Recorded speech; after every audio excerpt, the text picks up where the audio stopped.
vous surveille. Le gouvernement possède un dispositif secret, une machine.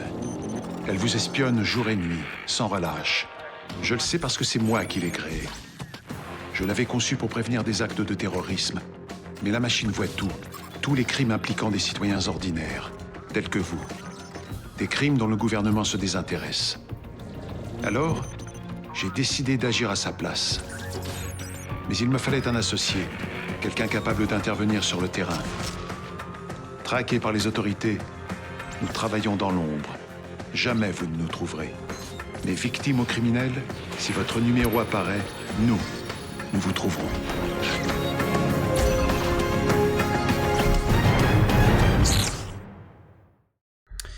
Eh bien salut à toutes et à tous les gens, c'est Moketo pour parler de tout mais surtout d'un. On se retrouve pour une nouvelle critique et alors, cette critique, j'espère que j'en serai à la hauteur parce que là je m'attaque à quelque chose d'assez important. On se retrouve pour la critique de la série Person of Interest et qui est tout simplement ma série préférée all time. Voilà, je peux pas vous dire mieux que c'est ma série préférée de tous les temps et je dis bonne chance à la prochaine série qui voudra me faire détrôner cette série de sa première place dans mon cœur. Vraiment, c'est une œuvre fictive extrêmement importante pour moi que je trouve sublime. C'est un chef-d'œuvre. Je vous jure que pour moi, cette série, c'est un chef-d'œuvre et c'est pour ça que en faire cette critique, ça me met un peu la pression parce que j'ai peur de pas être à la hauteur de toutes les richesses de la série et de pas vous expliquer concrètement tout ce qui m'a complètement charmé dans cette série. Alors je vais parler de la série dans sa globalité, c'est une série qui est terminée. J'ai mis l'affiche de la 3e saison, mais je vais pas parler que de la 3e saison, c'est juste que je trouvais que le visuel était celui qui était le plus représentatif de la série. Mais donc c'est une série américaine qui a été diffusée sur CBS de 2011 à 2016. Nous, cette série a été diffusée sur TF1. Donc si jamais vous avez un peu entendu parler de cette série, vous avez cru voir quelques épisodes, c'est possiblement via TF1. En tout cas moi c'est comme ça que j'ai découvert la série. Ça a été créé par Jonathan Nolan, donc le frère de Christopher Nolan, et produit par J.J. Abrams. Donc déjà, on a quand même des gros noms au sommet de ce projet, mine de rien. Donc c'est une série composée de 103 épisodes de 40 minutes, ce qui fait une belle aventure, une belle épopée, vous en conviendrez, séparée en 5 saisons, 103 épisodes répartis sur 5 saisons. Et donc, j'ai envie de vous dire, c'est parti, Person of Interest, de quoi ça parle ? Alors, on va suivre l'histoire du personnage de John Reese, qui est un ex-agent paramilitaire de la CIA, qui est d'ailleurs présumé mort, et qui est engagé par le mystérieux milliardaire Harold Finch. Alors, dans le passé, ce qu'il faut savoir, c'est que Harold Finch a conçu un système de surveillance de masse pour le gouvernement qui voulait éviter à tout prix un nouveau 11 septembre. Et en fait, ce système est capable de prédire les actes terroristes dans le monde en s'appuyant essentiellement sur de nombreuses données numériques comme les enregistrements de caméras de surveillance, les appels téléphoniques, les mails, les antécédents judiciaires, etc., etc. Et alors, considérant qu'il avait donné au gouvernement un outil au pouvoir inimaginable, alors Finch s'est bâti une porte dérobée qui lui permet d'accéder au système par précaution. Sauf que la machine repère aussi les crimes entre citoyens ordinaires considérés inutiles, mineurs, pas importants par le gouvernement. Et donc les autorités, eux, ont décidé de ne pas tenir compte de ces données. Tandis que Finch, lui, reçoit chaque jour les numéros de sécurité sociale de personnes impliquées à New York ou dans les environs. Et donc c'est avec l'aide de John Reese qu'il va tenter de retrouver ces personnes d'intérêt et de découvrir si elles ont un rôle de victime ou de coupable dans l'affaire concernée par la machine.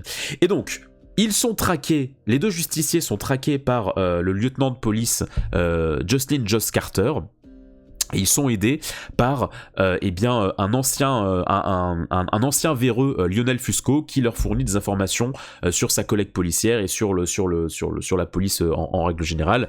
Mais l'arrivée à New York de ces deux justiciers va également contrarier plusieurs organisations criminelles. Voilà, brièvement, pour le résumé, pour le synopsis que j'ai trouvé sur internet. Je l'ai pas fait un synopsis moi-même parce que le synopsis, mine de rien, il est un petit peu... Alors il est pas hyper complexe, mais il est un petit peu conséquent, je trouve, et j'avais peur de trop m'éparpiller, donc j'ai pris un synopsis qui était déjà un peu préfet, si vous voulez.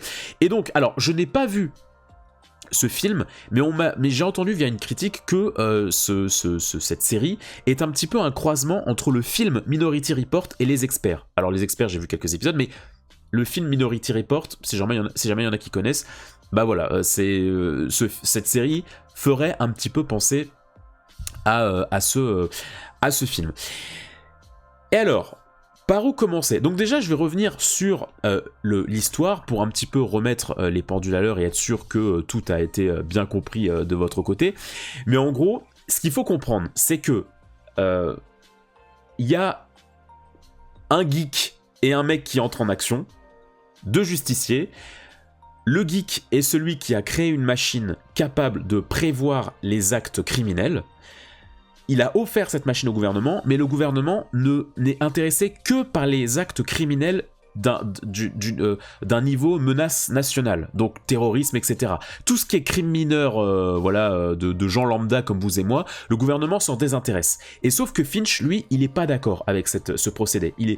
Pour lui, ce n'est inconcevable que la machine nous dit « Hop, telle personne est en danger, on va rien faire parce que c'est pas un terroriste ». Non, Finch, il n'est pas d'accord avec ça. Donc c'est pour ça que dès que la machine va lui envoyer un numéro dit non pertinent, Finch et son allié John Reese vont essayer de secourir cette personne. Il y a les numéros pertinents, donc de pseudo-terroristes, et le numéro non pertinent de personnes lambda comme vous et moi qui veulent braquer une banque, se venger à cause d'une rupture amoureuse, enfin voilà, des histoires un peu comme ça. Des histoires très classiques. Et alors, effectivement, il y a un côté très enquête dans cette série, puisque lorsque la machine donne un numéro à Finch, le numéro de la personne qui est sélectionnée, les protagonistes ne savent pas s'il s'agit d'un criminel ou d'une victime. C'est-à-dire que la machine va vous dire, bon bah voilà, cette personne, elle est au centre d'un complot, mais elle est incapable de dire si c'est la personne qui va commettre, qui est aux commandes de ce complot, ou si c'est la personne qui est victime de ce complot. Et donc chaque épisode, il va y avoir un début d'enquête, il va falloir comprendre si la personne concernée va être une victime ou un criminel. Et alors, la première saison est beaucoup séparée est constituée essentiellement de ce schéma répétitif où un épisode égale un numéro. Un épisode égale une enquête, une personne différente qu'il va falloir aider ou arrêter. Et alors, c'est vrai que au premier abord, ça peut vraiment lasser et on peut trouver ça véritablement répétitif, ce que je peux complètement comprendre. Moi, c'est vrai que j'ai réussi à véritablement accrocher à cette série parce que je regardais sur TF1. Chaque mardi, il y avait 2 épisodes à la suite, et donc ça me faisait une sorte de rendez-vous hebdomadaire. J'aimais bien les acteurs, les comédiens principaux de l'intrigue. Je trouvais que l'intrigue, effectivement, ressemblait à une série policière, mais il y avait quelque chose en plus avec ce truc de la machine, avec les développements des personnages qui étaient très intéressants vis-à-vis de cette soi-disant machine. Et donc, ça m'a donné envie de, chaque mardi, essayer d'en voir un peu plus. Je me suis pris au jeu des enquêtes. Mais c'est vrai que de manière totalement lambda, je pense pas que j'aurais accroché, je pense pas que j'aurais pu regarder de moi-même parce que je me serais dit, bon, ça fait très répétitif, et moi je suis pas très série répétitive ou tu sais, à la Dr House, les experts, Grey's Anatomy, où en fait chaque épisode c'est un cas particulier et il y a pas véritablement de fil conducteur, etc. Moi c'est pas le genre de série de base qui m'enjaille. Mais là je me suis prêté au jeu, chaque mardi, je crois que c'était le mardi ou mercredi, je sais plus, je me suis prêté au jeu. Je me suis posé devant TF1 et j'ai continué de regarder cette série. Et alors, je me félicite grandement d'avoir continué parce que, je vous le dis honnêtement, Oui, la première saison a un aspect très répétitif, donc les 22-23 premiers épisodes de la série, quoi.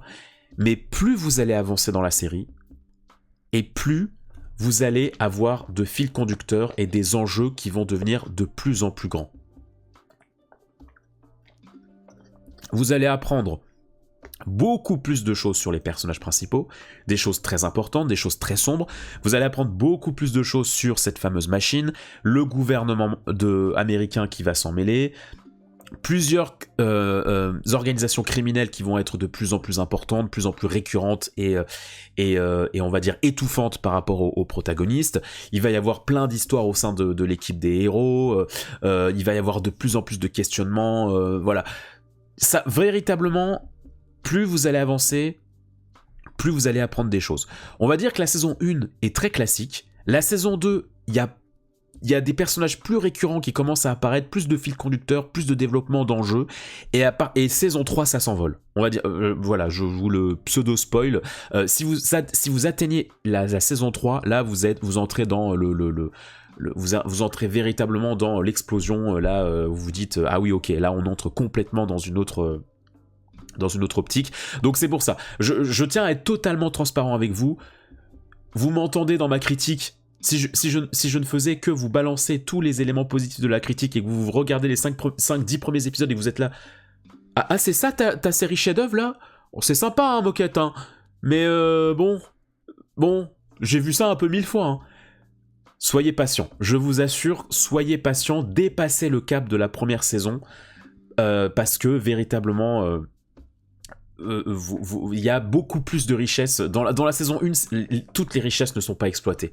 L'équipe est très minime, les épisodes sont répétitifs, effectivement, mais je dis pas que c'est ennuyant pour autant, hein. Moi, je prends beaucoup de plaisir à remater la première saison malgré tout, mais véritablement, voilà, faut que vous vous attendiez à ça. L'une des principales qualités véritablement de cette série, ce sont ses personnages. Les personnages principaux qui vont composer donc l'équipe machine, on va dire, tous les personnages qui vont entourer le personnage de Harold Finch, donc le héros milliardaire, sont terriblement bien écrits. Ils sont terriblement bien écrits. En fait, ils sont tous sombres et ont des allures de loup solitaire. C'est des personnages à qui on a tout pris. La vie leur a tout pris, la société, le gouvernement, on leur a tout pris. Ils sont perdus, ils vivent vraiment comme des carnivores. Et en fait, Finch va véritablement créer une équipe de personnages. Alors, anti-héros, c'est peut-être pas le terme, mais en tout cas, au moment où on rencontre ces personnages, ils sont un peu anti-héros. Et les bonnes actions de Finch, de vouloir les pousser à sauver des personnes lambda, va véritablement faire de eux des héros, en fait. Ils vont se racheter, ils vont devenir des personnages lumineux, ils vont devenir de véritables justiciers. Et ce qui est assez intéressant et, entre guillemets, drôle, c'est que ça crée plein de tensions au sein de l'équipe. C'est-à-dire qu'ils ont tous tellement de très très très forts caractères que ça crée une sorte de comment dire, de pseudo-famille, mais véritablement électrique, qui vont au premier abord pas trop se supporter les uns les autres. Ça va être beaucoup de taquineries, des choses comme ça, en mode sauf Luc, je veux bien vous aider, hein, mais il est hors de question que elle me fasse chier comme la dernière fois, tu vois. Genre, c'est plein de petites choses comme ça. Et alors, ce sont des personnages qui sont qui sont extrêmement bien travaillés, notamment grâce à des flashbacks très très très poignants. Je vous mets au défi de ne pas être touché par les différents passifs du cast principal. Ils ont une profondeur qui est puissante. Une fois que vous voyez certains flashbacks, vous n'avez pas du tout la même vision sur certains personnages. Les flashbacks ne vous sont bien évidemment pas donnés comme ça au premier abord. Il va falloir avancer un petit peu dans la série pour comprendre leur fonctionnement, pour qu'on nous glisse certains éléments de leur vie, tout ça. Et puis il y a une véritable pudeur en fait entre chaque héros, et c'est ça que je trouve aussi très agréable, c'est qu'ils vont jamais véritablement dévoiler toute leur amitié, dévoiler toute leur affection les uns envers les autres. C'est vraiment du respect, enfin c'est une sorte de mélange entre de la pudeur et du respect, et ce que j'ai trouvé personnellement très très très intéressant. Cette série va aussi offrir beaucoup de réflexions sur la vie, sur notre société, et j'irais même jusqu'à dire sur la place de Dieu dans notre société.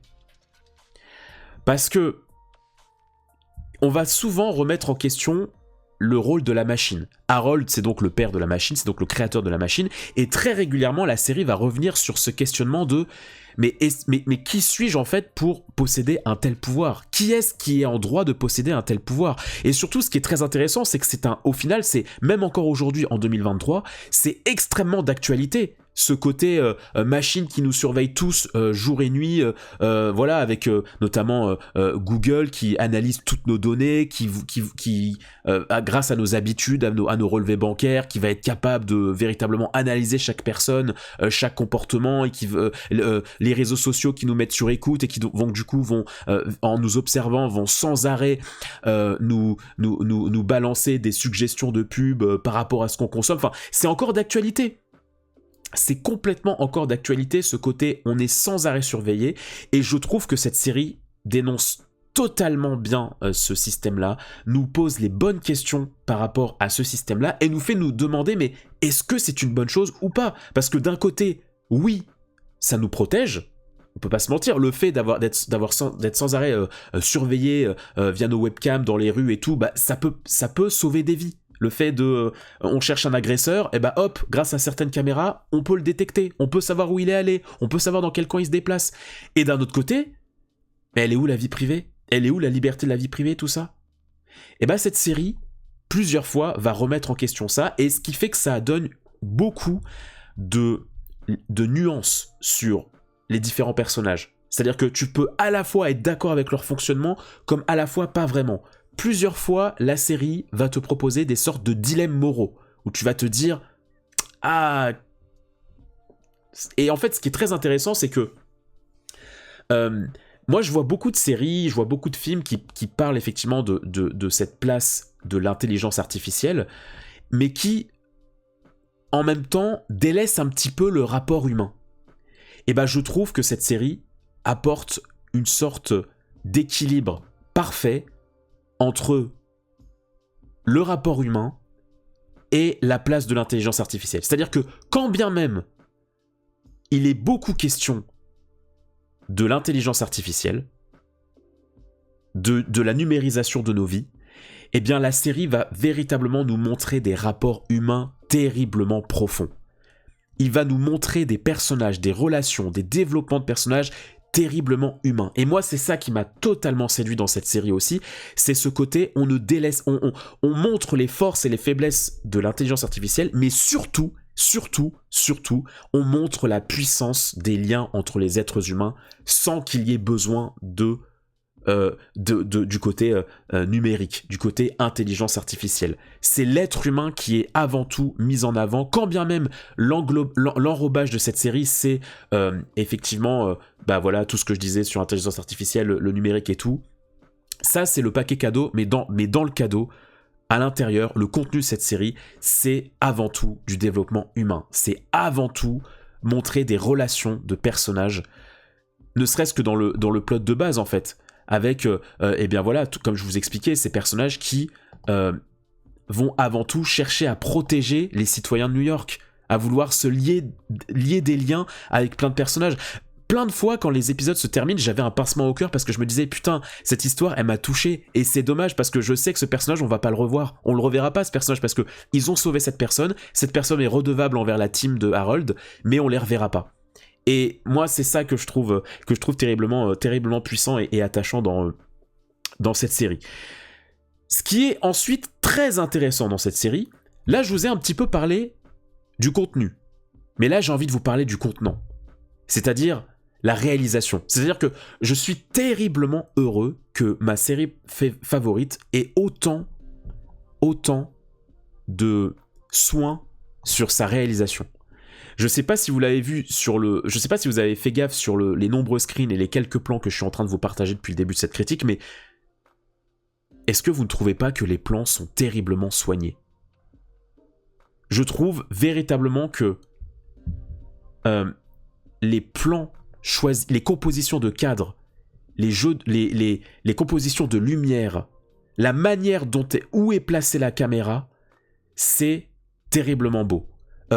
J'ai travaillé un peu dans le cinéma, j'essaie de réaliser une web-série, et plusieurs fois, je reviens sur Person of Interest, je me remate des épisodes de Person of Interest, parce qu'il y a plein de fois où je tombe sur des plans, des cadres de caméra qui sont magnifiques. Je trouve que cette série, c'est une leçon de cinéma. Véritablement. Je le pense sincèrement. Je trouve que c'est une leçon de cinéma. Surtout que quasiment toute l'intrigue se déroule à New York. On va dire 80% de l'intrigue se passe à New York, Manhattan, Brooklyn, etc. Et je trouve que la série met terriblement bien en avant la ville de New York. Je trouve que New York est véritablement superbement bien représenté parce que on a des décors très variés par rapport à New York. Véritablement, je remercie de fou cette série parce que je ne me suis rarement autant senti investi que dans cette série. Je me suis rarement autant senti plongé dans New York que via cette série, en fait. Parce que on va avoir... On va naviguer dans plein de quartiers différents. On va comment dire, mais on va jamais être étouffé parce que c'est vrai que New York, quand une intrigue se passe à New York, on a tendance à se dire que ça va être beaucoup des plans dans des grandes avenues, dans des immeubles, dans des buildings, plein de plans avec des buildings, etc. Et cette série a l'intelligence de nous montrer des décors très très très variés, dans des environnements très variés. Et ce qui fait que je ne me suis jamais senti étouffé. Au contraire, j'ai véritablement eu le ressenti que la ville de New York était un personnage à part entière. J'ai trouvé que on voyait tellement de choses différentes, tellement de facettes différentes et de plans mis en valeur par tous les plans différents dans cette série, que j'ai véritablement eu l'impression que cette ville était un personnage à part entière. Et ça, c'était trop kiffant.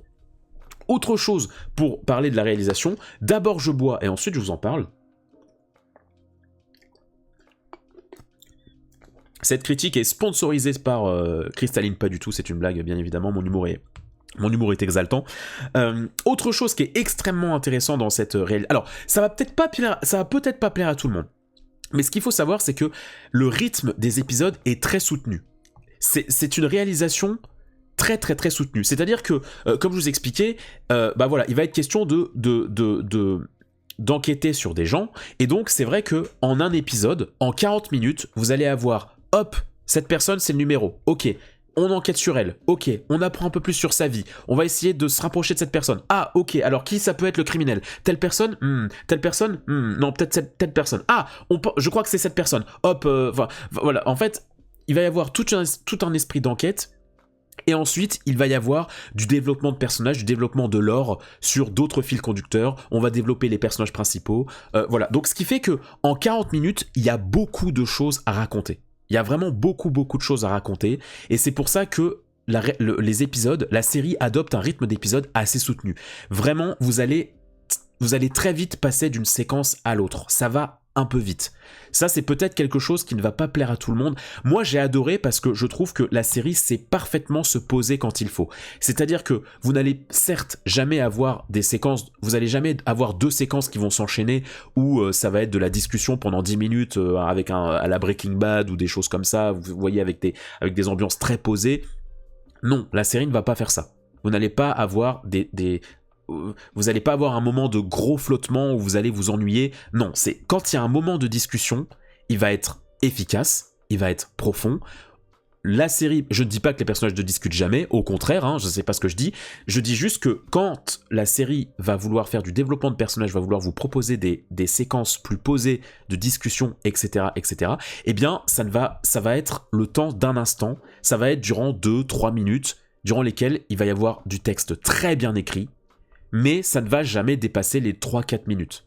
On va très vite revenir à l'action principale de l'épisode, à l'intrigue en cours dans le présent, dans le sujet principal de l'épisode. Donc voilà, et je trouve véritablement que la série fait très très bien ça. C'est-à-dire qu'il n'y a pas que de l'action, il n'y a pas que du dialogue, mais c'est c'est des phases de dialogue, de l'approfondissement de personnages qui va rythmer l'action en cours. Autre chose très très qualitative pour moi dans cette série, c'est les scènes d'action. Je trouve que les scènes d'action sont réalistes, dynamiques, véritablement bien chorégraphiées. On a beaucoup de carambolages, d'accidents, de scènes véritablement comme on peut un peu trouver dans les blockbusters. Et vraiment, c'est des scènes qui sont convaincantes. Que ce soit les scènes d'accident comme les scènes de corps à corps. Le personnage de John Reese, donc l'associé de Finch, va être une sorte de armoire à glace. Ça va être un mec ultra, grâce à son passif de la CIA, c'est quelqu'un qui au corps à corps est extrêmement puissant. Et en plus, j'ai entendu dire que, enfin, en m'intéressant au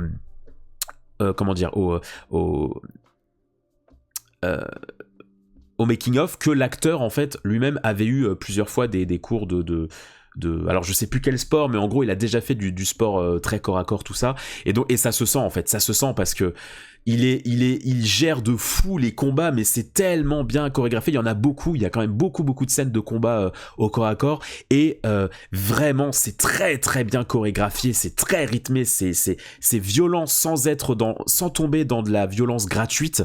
C'est un super héros, enfin c'est Captain America le gars, tu vois, c'est véritablement il a une maîtrise du corps qui est assez ouf, et ce qui donne des phases de combat particulièrement jouissives, j'ai trouvé, et qui du coup rend les séquences réalistes, poignantes, et qui te donne l'impression que mais oui, en fait cet homme il peut sauver n'importe qui, enfin cette équipe peut sauver n'importe qui, et c'est très intéressant. Plusieurs fois la série va jouer un petit peu avec le spectateur, et ça j'ai trouvé ça très intéressant. Il y a des épisodes qui vont être des sortes de concepts grâce à l'œil de la machine. En fait, plusieurs fois on va être du point de vue de l'œil de la machine. Je vous donne un exemple très simple. Les flashbacks, à chaque fois qu'on va en avoir dans la série, ça va être sous forme de interface de la machine. Plusieurs fois dans la série, vous allez voir à travers une interface de la machine. Et c'est-à-dire que dès qu'il va y avoir un flashback sur les personnages, on va être dans les données de la machine. En fait, la série nous dit que on arrive à avoir accès à des flashbacks parce que la machine possède dans son disque dur, dans ses nombreux disques durs, des données par rapport à cet instant présent. Si on arrive à voir en 2006 un flashback sur Finch, c'est parce que en 2006 Finch était dans un café devant une webcam et qu'il discutait avec son ex devant cette webcam, et donc on arrive à avoir accès à ces données-là, à cette scène-là, parce que dans son disque dur, dans ces données, la machine possède des images et du son de cette époque-là. C'est présenté de cette manière-là, et pareil plusieurs fois. Je vais pas trop en dire pour pas spoiler, mais le générique d'ouverture va changer selon ce qui se passe dans l'épisode, selon où en est la machine. J'essaie de rester évasif, mais selon, on va dire, l'état de la machine dans lequel elle se trouve dans la série, dans l'épisode en question, le générique va changer. Selon comment les personnages se situent, comment l'intrigue se déroule, etc., le générique va changer. Il va y avoir aussi des moments où il va falloir se poser la question de est-ce que c'est vrai ce qu'on est en train de regarder ? Est-ce que c'est pas une image de la machine ? Est-ce que c'est pas une sorte de simulation de la machine, ou est-ce que c'est la réalité ? La machine est tellement puissante que est-ce que ce qu'on est en train de voir, est-ce que ce qu'on est en train de vivre, c'est pas au final la machine qui est en train de prendre le contrôle de la série ? Voilà, c'est plein de petits trucs comme ça, je veux pas trop rentrer dans les détails, mais ce que j'ai trouvé plaisant, parce que du coup ça ne laisse... je me suis senti en tant que spectateur en quelque sorte actif dans la série, je me suis senti plongé dans la série. Il y a un peu ce côté voyeur, vous savez, où en fait vous avez accès à certains plans de la série que vous sentez que vous ne devriez pas y avoir accès, mais comme le principe de la série c'est de voir tout ce que la machine enregistre, on y a accès malgré tout. Et ça, pareillement, c'est quelque chose que j'ai beaucoup apprécié. Ça demande aux spectateurs d'être attentif à ce qui se passe, et ça ajoute un terrible dynamisme, encore une fois, à la série. En tout cas, j'ai trouvé. Et puis, j'en ai pas parlé, mais la musique est folle. La bande originale de cette série est totalement folle. Elle est composée par Ramin Djawadi. Donc, vous l'avez forcément entendu, c'est celui qui a composé toutes les musiques de Game of Thrones. C'est celui qui a composé... Alors, plus récemment, il a composé les musiques de la série His Dark Materials. Il a composé les musiques de Westworld. D'ailleurs, Westworld, ce sont les créateurs de Person of Interest qui sont sur Westworld. C'est la série qui a été créée juste après. Et je vais pas en parler là, mais il y a beaucoup de parallèles entre Westworld et Person of Interest, notamment sur les questionnements de l'intelligence artificielle. Donc j'ai été très heureux, j'ai foncé dessus quand Westworld a commencé, parce que, étant donné que c'était les papas de Person of Interest dessus, je me suis dit, oi, ça va être fou. Mais voilà, les musiques sont terriblement qualitatives. Il y a des thèmes qui... Alors, au début, il y a des thèmes qui sont un peu répétitifs, notamment le ta-na-na-na-na, ta-na-na-na-na. Il va y avoir un thème qui va beaucoup de fois revenir, mais plus vous allez avancer dans la série, plus vous allez voir que les thèmes vont parfaitement accorder et rythmer les différentes intrigues, je trouve personnellement, et c'était un bonheur. Vraiment, les musiques de cette série, c'est un bonheur. Plusieurs fois encore, je me réécoute les musiques, mais même les musiques chantées, les musiques sélectionnées enfin les musiques chantées, on va dire, par la série, sont très intéressantes dans les musiques. C'est-à-dire qu'on a du Johnny Cash, on a du Massive Attack, on a du The XX avec la musique, la musique très connue Intro. On a The Black Keys, on a The Who, on a les Rolling Stones, on a Daughter, on a The Black Angels, on a Pink Floyd. Voilà, il y a une richesse musicale dans cette série, pareillement, qui est très très très appréciable. En fait, dans tous les aspects de la réalisation, on ne se fout pas de ta gueule. On ne se fout pas de ta gueule. Vraiment, c'est qualitatif. Mais en fait, ce que je trouve génial avec cette série, c'est que tout est qualitatif. C'est-à-dire que t'as des musiques, t'as des séries qui peuvent te vendre une belle réalisation, une belle image, des belles couleurs, des belles musiques. C'est pas pour autant que le fond est intéressant. Et ben moi, dans cette série, j'ai tout retrouvé. J'ai trouvé du fond terriblement touchant, terriblement poignant et réaliste. Et un englobage, et tout ça raconté avec des moyens conséquents, et ça fait du bien en fait. Ça fait du bien parce que c'est pas forcément une série facile à prendre, je trouve. Comme je vous le disais, il y a notamment la répétition du début, etc. Donc c'est vrai que tu pourrais te dire, bah dans une série comme ça, on peut ne pas mettre beaucoup de budget parce que c'est un peu galère, mais il y en a eu. Ah, je peux vous dire qu'il y en a eu du budget là. Véritablement, le fait, comme je vous le disais, qu'à la production, il y a des têtes très importantes du cinéma américain, et ben ce qui est hyper appréciable, c'est que on a de la qualité. Les acteurs, j'en ai même pas parlé, putain, mais les acteurs, ils sont d'une justesse exceptionnelle. Toute la team principale, je les trouve parfaits dans leur jeu d'acteur, mais même les guests, c'est-à-dire les personnages les numéros que tu vas voir qu'une fois, les personnages un petit peu, comment dire, récurrents, mais pas trop. Le moindre personnage, je l'ai trouvé terriblement bien joué. J'ai trouvé véritablement que le moindre personnage qui avait sa place qui apparaissait dans cette série, qui avait un rôle dans cette série, je l'ai trouvé puissant dans son jeu. Et donc, ce qui fait que je me suis senti investi émotionnellement dans quasiment tous les épisodes. Il n'y a pas un épisode où, personnellement, je me suis fait chier, où je me suis dit, putain, mais ça raconte rien, l'histoire est pas intéressante, ce que je vois, c'est, en plus, ça m'endort. Il n'y a rien qui m'a endormi dans cette série, quand bien même il y a des phases qui sont plus ralenties, où on est sur des épisodes plus filler, entre guillemets, où l'intrigue va pas avancer, et on va être sur des intrigues moins importantes par rapport au lore de la machine, quand bien même, on va nous montrer de la qualité dans l'intrigue qu'on veut nous raconter et dans la réalisation. Enfin, il y a un truc qui, je pense, explique aussi pourquoi j'ai adoré cette série, c'est que j'ai retrouvé un côté super-héros. Je suis persuadé que Jonathan Nolan a demandé conseil à son frère, parce que son frère a quand même réalisé les 3 Batman. The Batman Begins, The Dark Knight et The Dark Knight Rises. Et je suis persuadé, pour moi c'est une évidence que les frères ils se sont entraînés parce que il y a un grand côté super-héros. J'ai beaucoup ressenti une patte Batman en fait dans cette série. Tout simplement parce que déjà, on est dans une intrigue qui se passe dans une mégalopole, à New York, complètement semblable à Gotham, avec ses conflits, avec ses différentes organisations, ses différents antagonistes qui sont à la tête de certains trafics, qu'on va retrouver régulièrement dans la série, qui sont un peu les grands méchants de Batman. John Reese, c'est complètement Batman, parce que c'est un personnage de l'ombre, c'est vraiment un héros. Il va sauver, grâce à Finch qui lui dit, cette personne est en danger, bam, il va partir à sa rescousse à chaque fois sans se poser de questions. Il y a ce côté héros qui ne réfléchit pas. Ok, c'est cette personne qu'il faut sauver, je vais me défoncer pour la sauver.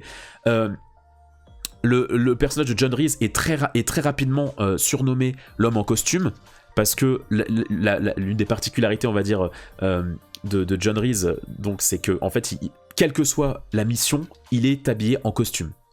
Et en fait, ça, pareil, c'est véritablement, pour moi, un clin d'œil au costume de super-héros, au fait que les super-héros, ils ont toujours ce même archétype, cette même tenue, pour qu'on puisse les identifier, et pour qu'on puisse s'y attacher, et qu'ils soient véritablement reconnaissables. Et puis il y a ce côté, armoire à glace, ce côté... Il a beau ne pas avoir de super pouvoir, t'as l'impression des fois qu'il en a, tellement il est professionnel et tellement il est pas facile à mettre KO, le John. Non, vraiment, pour moi, il y a terriblement cette patte super-héros. Et ce que j'ai trouvé assez, assez subtil, c'est que jamais John va être appelé, hormis un moment, jamais Harold ou Finch vont être appelés comme des héros. Le terme héros n'est quasiment jamais employé dans la série. Sauf à une fois terriblement pertinente, et c'est ça aussi que j'ai trouvé très intéressant, c'est le fait que c'est une team de héros, ces personnes qui viennent en aide aux personnes au numéro non pertinent. C'est des héros, c'est ni plus ni moins que des héros. Et pourtant, jamais on va les appeler comme ça. Jamais ils vont être vus comme tels. Tu vas sentir que ce sont des héros via les regards des personnes qu'ils sauvent. Les personnes qu'ils sauvent vont les regarder, vont avoir cette étincelle dans les yeux en mode « mais vous êtes nos héros », mais ils ne vont pas le dire. Et ça, c'est une subtilité d'écriture que je trouve... que j'ai trouvé très intéressante. On approche de la conclusion.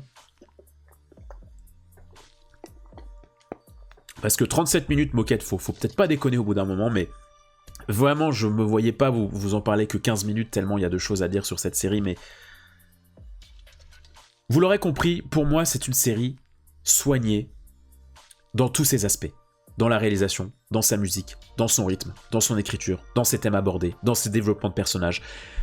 Encore une fois, c'est ma série top 1, mais parce que je trouve qu'il y a de la perfection partout. Moi, le seul truc que je peux reprocher, effectivement, c'est le fait que, oui, si tu veux rentrer dedans, il faut passer par une trentaine d'épisodes avant de rentrer dans du plus.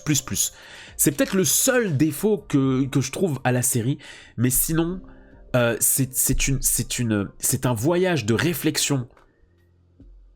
Tu plonges dans une ville en détresse et tu plonges au sein d'une équipe qui va se constituer et qui va véritablement te redonner espoir dans l'être humain, dans la générosité humaine, et va te faire te poser des questions sur plein de choses.